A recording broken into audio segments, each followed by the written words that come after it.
जहानाबाद के पुलिस अधीक्षक अरविंद प्रताप सिंह को उनके स्थानांतरण के अवसर पर टाउन हॉल में भव्य विदाई समारोह आयोजित कर जनता और सरकारी अधिकारियों और कर्मचारियों ने भावभीनी विदाई दी।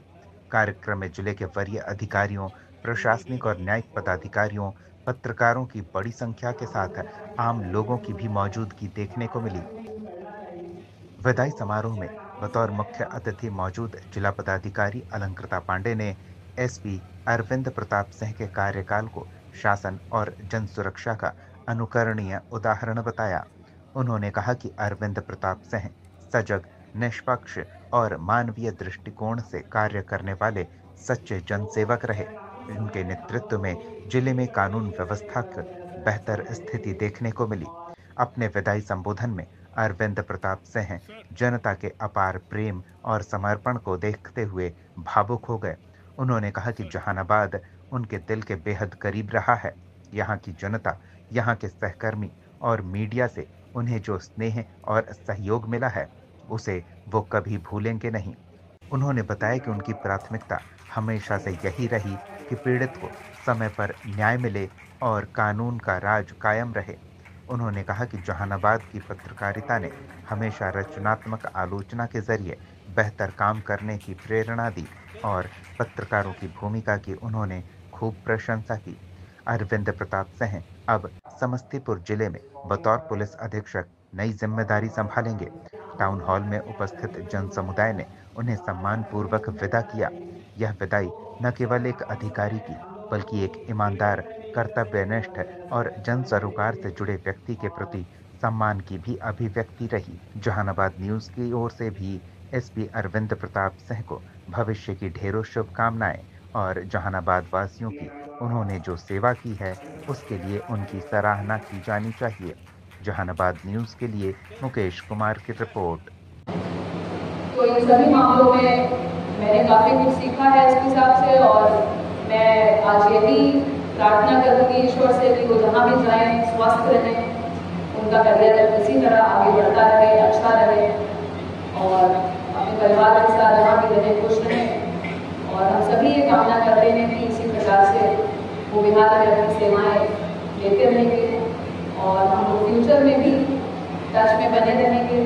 फ्यूचर में भी हम लोगों का एक अच्छा एक पर्सनल का जो है एक इसमें ये भी है, मैं भी कानपुर से ही हूँ और इसके साथ भी जो पढ़ाई लिखाई है वो कानपुर से ही हुई है, तो ये भी एक कनेक्शन है जिसकी वजह से हम लोग एक अच्छे जो है फ्रेंडशिप भी डेवलप कर पाए और उसको भी देखते हुए ज़्यादा बेहतर कोऑर्डिनेशन दिख पाया।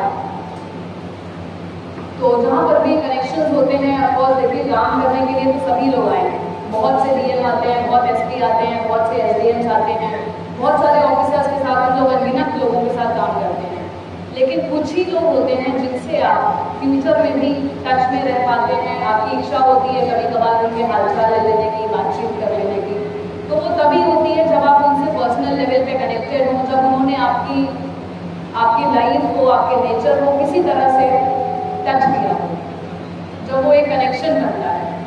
तो मुझे लगता है कि ये सरल स्वभाव के कारण बहुत लोगों ने उस कनेक्शन को फील किया होगा, और बस इसी प्रार्थना के साथ कि वो अपना जीवन बहुत ही स्वस्थ, सुखद और सक्सेसफुल बिताएं। मैं अपनी वाणी को विराम देती हूँ इस मौके पर। और ये हमारे भारतीय समाज का लक्षण है कि या तो बहुत अच्छा या बहुत खराब, ब्लैक एंड व्हाइट में ही हम लोग चीज़ों को देखते हैं, जो ग्रे शेड है उसको नहीं देखते हैं। और कुछ इतनी अच्छी बातें रही कि अगर कहीं पहुँच जाए तो उसको लगेगा कि अच्छा पुलिस वाला नहीं है। तो ये बातें मैंने इसलिए कही कि बहुत औपचारिक और बड़ा गंभीर माहौल हो रहा था यहाँ पर। इस तरह की गैदरिंग पे अक्सर पिछली बार भी शायद मैंने कही फैज साहब की वो एक नज्म है, वो कहीं बुनाई थी या बताई थी, यहाँ पर यह किसी और कार्यक्रम मुझे याद नहीं आता। वो कुछ यूँ है कि जीवन में बहुत सारे काम अधूरे छूट जाते हैं, कि वो लोग बहुत खुशकिस्मत थे जो इश्क को काम समझते थे या काम से आशिकी करते थे। वो लोग बहुत खुशकिस्मत थे जो इश्क को काम समझते थे या काम से आसक्ति करते थे, हम जीते जी मशरूफ रहे, कुछ इश्क किया, कुछ काम किया।